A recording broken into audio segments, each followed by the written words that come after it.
Olá, se você não me conhece, sou Meire J. Costa. Hoje eu vou falar um pouquinho sobre reencarnação. Mas eu achei bem interessante um comentário que um moço fez aqui no meu vídeo, o Fábio Alves. Achei bem pertinente, ele foi lá na jugular, certinho. Então, falando de reencarnação, porque eu gravei um vídeo falando o que tinha por trás desse clima doido e tal, que as pessoas estão falando que o planeta está com o clima todo esquisito, né? E realmente está. Então, aí naquele vídeo ele fez um comentário, mas super pertinente, falando até um pouco sobre reencarnação. Então ele começou colocando assim, ó. Meire, eu concordo com o que você falou nesse vídeo. Eu faria a seguinte pergunta: por que esses espíritos negativos, o que eles ganham por agir assim? Né? Baseado no que me foi dito todos esses anos, é que esses espíritos não querem reencarnar, pois eles sabem que reencarnar tem como consequência passar por dificuldades e provações que não lhes agrada. Com certeza, viu? Tem muito espírito da erraticidade que sabe que quando a gente reencarna, a gente perde os nossos poderes, né? Porque a gente está nesse mergulho nessa matéria mais densa, nesse cérebro mais limitado. Então, os espíritos que têm um pouquinho mais de conhecimento, eles ficam retardando ao máximo a reencarnação deles para não perder a mobilidade que eles têm no plano espiritual. Porque tudo é mais fácil para eles do lado de lá do que estar preso nessa matéria aqui. Onde, quando a gente reencarna, muita coisa a gente esquece da nossa essência, mas pela nossa limitação física mesmo, tá? Isso é processo natural. Aí é bom que eu vou desmistificando um pouquinho daquela coisa do véu do esquecimento, que Deus faz com que esqueçamos o que fizemos. Não é Deus que faz com que a gente esqueça. É natural. A gente está acoplado a um corpo mais denso, aonde esse cérebro físico aqui é extremamente limitado. Então a gente vem, é como se a gente tivesse com um HD maior para colocar, né, é muita informação para colocar num HD pequenininho. Então não cabe. É natural isso, tá, gente? Não porque nós somos apagados, não é bem assim, não. Então, e aí o que que acontece? Eles prorrogam sua reencarnação mantendo seu corpo etérico, o holochakra, denso e pesado. O holochakra é uma expressão da conscienciologia, né? Bem interessante isso aí, que eu senti que esse menino ele entende do babado, e a conscienciologia também me deu muita base para todas as informações que eu trazia dentro de mim foram ratificadas pela conscienciologia. Eu já falei com vocês que eu tive aquele encontro com o Valdo Vieira quando era bem mais nova, estudei um pouquinho dentro daquele livrão dele, Projeciologia, então veio ratificar muita coisa que eu já trazia dentro de mim. Valdo sabia das coisas, né? Então vamos lá. Mas de onde eles retiram energia para manter o holochakra em densidade? Através do enriquecimento do holochakra com ectoplasma. Gente, o holochakra é como se fosse o nosso o corpo energético, né? O nosso alguns chamam de duplo etérico, porque há uma confusão tão grande em cima disso, de perispírito. O que eu vou passar para vocês, como eu não faço essa distinção, pelas minhas caminhadas, eu não consigo ainda fazer essa distinção. Eu digo que é perispírito, duplo etérico, holochakra, eu falo que é tudo a mesma coisa, mas os estudiosos aí dividem ainda em energossoma, tá? Mas vamos dizer assim, que o nosso corpo aqui é mais denso. Quando a gente desencarna, a gente fica com a nossa consciência num corpo mais leve, que os espíritas chamam de perispírito, tá? Que talvez seja isso que esse menino aí se referiu. Esses espíritos que estão atuando em perispírito, que às vezes a gente vê até aqui nessas dimensões, para que eles não reencarnem, eles precisam manter esse corpo perispiritual um pouco mais denso. Assim, ele não vai ser atraído para uma matéria mais densa ainda, que seria o nosso corpo físico. Lembra que eu venho falando com vocês que reencarnação é tudo um processo natural, físico? E gente. Nós somos atraídos para essa matéria aqui que está em formação. Mas para isso a gente tem que estar vibrando numa determinada frequência desse nosso corpo do lado de lá, nesse nosso corpo mais sutil.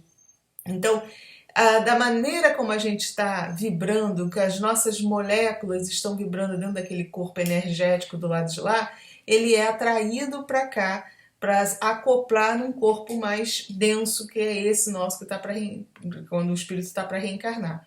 Agora, alguns espíritos do lado de lá, eles sabem que se eles adensarem o perispírito deles, eles não vão estar nem preparados para... Eles vão estar mais pesados que a maioria estão do lado de lá, então eles não vão conseguir reencarnar. E aí como é que eles conseguem fazer esse adensamento? Sugando o ectoplasma, que é a energia que nós encarnados produzimos. Então eles ficam do lado de lá, sugando. E esse ectoplasma, muitas vezes, ele é liberado dos corpos em decomposição, de diversas formas eles conseguem captar. Então, esses espíritos, eles ficam nos sugando, para que eles possam se manter mais tempo na erraticidade e não reencarnarem. Muito oportuna aqui a colocação do Fábio. Então, através do enriquecimento do holochakra com ectoplasma, energia vital. De onde vem o ectoplasma? Dos corpos em decomposição nas guerras e nos cemitérios, dos despachos com animais, do sofrimento e estabilidade emocional das consciências encarnadas. O medo e outros sentidos negativos provocam instabilidade na coincidência, né? Nessa coisa do corpo estar preso aqui, dos corpos. E aí eles sugam a energia ectoplasmática dos encarnados com mais facilidade. Mas muitos deles nem têm consciência do que eles estão fazendo e que os faz procurar energia ectoplasmática. Só os mais negativamente conscientes que sabem e fomentam todo esse caos para que eles não reencarnem. Então, as guerras mesmo, tudo isso, né, essa energia de medo, de tudo, de pânico que a gente está colocando aí no ar, a gente está alimentando essa galera que quer ficar na erraticidade também. Então, muito obrigada, Fábio, pela sua participação aí. Foi bem oportuna. Você trouxe, conseguiu trazer aqui também, elucidar uma parte dessa da reencarnação. E muita gente fica em dúvida com isso. Ainda hoje eu estava vendo um vídeo, né, de uma sensitiva, que aí ela contava a história eu nem assisti toda, mas ela começou contando de uma criança que nasceu, parece, com deformidade, sem braço, cego, mudo, a mãe cuidando dele, e aí depois de uma certa idade, ele estava com alguns aninhos, ele ainda pegou gangrena e perdeu as pernas, sei lá, uma história trágica. E aí ela dizia, dentro da visão do espiritismo, né, por que esse espírito veio assim? Por misericórdia, os espíritos trouxeram, porque soube-se que numa outra, ela ia contar a história daquele espírito, sei lá, devia ser uma história terrível, que numa outra encarnação ele fez e aconteceu. Gente, olha, primeira coisa, Deus justo e bom, a força suprema que nos cria. Quando eu falo que ele não está nem aí para o que a gente está fazendo, é porque ele nos criou.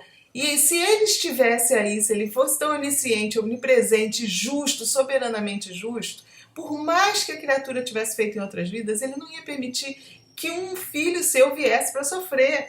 Isso não cabe, isso é dentro da nossa cabeça pequena, limitada, que a gente tem essa coisa de bom, mal, de justiça. Gente, a força criadora, ela vai criar, se ela cria o perfeito, ela jamais vai criar uma coisa imperfeita, uma coisa que venha para o sofrimento. Ponto. Aí a galera do bem, a galera que faz parte da programação espiritual, por justiça. Então algumas cabeças decidem que uns vão nascer mal, outros vão nascer bem, uns vão nascer sem perna, outros vão nascer sem braço. Não, também não. Uma galera boa, os bons espíritos evoluídos um altíssimo grau de compaixão, de compreensão, de energia amorosa. Você acha que eles vão permitir que alguém venha sob domínio deles para sofrer na Terra, para vir cheio de deformidade? Lógico que não. O que acontece às vezes durante o processo reencarnatório, na hora que a gente é atraído, você pode sofrer sim a ação de obsessores que podem fazer com que aquele espírito acople, enquanto está acoplando no corpo, alguma má formação aconteça ali, né, durante o processo. Então são espíritos obsessores, às vezes aquele espírito tem dívidas realmente com, sei lá, vai saber o que ele tem lá para trás. O que pode acontecer, ele às vezes por culpa, por ele ter praticado alguma coisa, ou até mesmo não só a culpa, mas às vezes um trauma. Imagina um espírito que numa outra encarnação ele possa ter sofrido, possa ter perdido as pernas de alguma forma, alguma coisa. Ele ficou com aquele trauma danado. Então quando ele vai reencarnar, ele imprime, ele passa aquela impressão para o corpo físico que está ali em formação. Então ele não está sendo punido. O próprio trauma que ele trouxe, às vezes pela culpa, ele pode ter feito isso em alguma pessoa, né, uma outra vida, e aí de repente ele ficou se remoendo com aquele mal que ele causou na pessoa, e aquilo está gravado na essência dele. Então quando ele se aproxima por atração a um corpo físico em formação, ele passa aquela informação que ele traz na essência para aquele corpo que está se formando ali, né? Então, na maioria das vezes, não tem ação de espiritualidade boa, aquele espírito ali não está purgando o que ele fez, ele não veio daquela forma para purgar. Gente, vamos parar com isso. Ninguém veio nesse planeta com ordem expressa para sofrer, para pagar os pecados. Isso não tem. Se veio, é ação de obsessor, de espíritos negativos, não da espiritualidade positiva. Isso talvez tenha sido um pouquinho deturpado dentro da literatura espírita, ou porque nós ainda não tínhamos condição de entendimento disso tudo, porque quando eu falo isso, eu sei que tem gente que ainda olha assim e diz assim, como assim? Como? Mas Deus não participa disso? Como assim? Né? E não tem nada demais, gente. É tudo natural. A força criadora está lá, essa coisa de ser onisciente, onipresente. Existe realmente todo o plano espiritual, isso é verdadeiro. Existem espíritos que olham por nós, sim, consciências, seres extrafísicos, sim, mas eles não estão o tempo todo nos olhando, eles não estão o tempo todo tomando conta de cada passo que nós damos. A gente tem o nosso livre-arbítrio, as nossas escolhas, nós temos o nosso padrão próprio vibratório que imprime, não só... Você vê, a gente consegue contagiar o outro, né, com a nossa alegria ou com a nossa tristeza. A gente passa a impressão para o outro energética. Já não aconteceu de você estar super bem e de repente chega uma pessoa muito triste perto de você e você murcha? Ou então ao contrário, às vezes você não está legal e chega aquela pessoa cheia de alegria e consegue te dar um up, né? Isso é troca energética, é impressão energética. Da mesma forma, a gente influencia nos nossos corpos quando a gente está reencarnando, né? Então é por aí. E dentro desse processo de reencarnação que eu vim conversar um pouquinho com vocês, tem espíritos sim que sabem como não reencarnar e querem ficar do lado de lá porque é mais oportuno para eles ficarem do lado de lá, que eles podem fazer coisas que do lado de cá eles sofreriam as limitações. Então é muito mais oportuno eles se manterem do lado de lá e eles ficam retardando ao máximo, dentro do conhecimento energético deles, a reencarnação. E uma das maneiras de retardar a reencarnação seria através do adensamento do perispírito, tá? E esse adensamento se dá através do ectoplasma, através dessa energia vital que nós produzimos e que aí eles sugam para poder se manterem mais pesados e não serem atraídos para um corpo físico em formação, tá? Sei que é difícil, às vezes eu tô falando as coisas e diz, mas isso aí não tá lá no livro dos espíritos, não tá. Eu vou começar a ler o livro dos espíritos de novo, com toda essa informação que eu tenho hoje em dia, com todo o conhecimento, porque quando eu estudei o livro dos espíritos, eu não tinha tanta experiência em projeção astral tão lúcida, tão focada justamente no mundo espiritual. Desde menina eu saía, mas eu não tinha assim aquela coisa de querer entender como as coisas funcionavam, né? Com a maturidade eu comecei a realmente andar, pesquisar, olhar o que eu vi, com atenção o que eu via do lado de lá, comecei a perceber melhor o mundo espiritual, as informações vieram até mim, meus amigos começaram a se comunicar comigo.